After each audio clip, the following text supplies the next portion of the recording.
গুরুত্বপূর্ণ জায়গা যা গত অভ্যুত্থানের পরে খালি হয়েছে, সেটা সেই সব পজিশনে যারা গিয়েছে তাদের একটা নির্দিষ্ট যা পলিটিক্যাল পরিচয় আছে।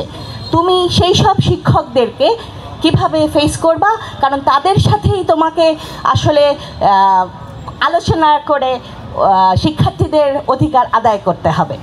সো তোমার কি ভাবছো সেটা নিয়ে? কেন বলবেন না তুমি করে? ধন্যবাদ আপনাকে। দেখেন, বিগত দীর্ঘ 200 আমরা শুধু একটা আদর্শ দেখেছি, যেটা হচ্ছে মুজিবীয় আদর্শ। এই আদর্শের বাইরে গিয়ে কেউই, সেটা চাকরির ক্ষেত্রে হোক, শিক্ষক নিয়োগের ক্ষেত্রে হোক, কিংবা কোনো একটা সমাবেশ করার ক্ষেত্রে হোক, যে কোনো জায়গায় এই আদর্শের বাইরে গিয়ে কাজ করার কোনো সুযোগ ছিল না। আমরা কিন্তু সেটাকে মূলোৎপাটন করেছি এবং বিগত দীর্ঘ 200 কোনো নেতৃত্ব তৈরি হয়নি যারা সত্যিকার অর্থে পরিস্থিতি মোকাবেলা করে তৈরি হয়েছে, এরকম নেতৃত্ব বিগত সময়ে ছিল না।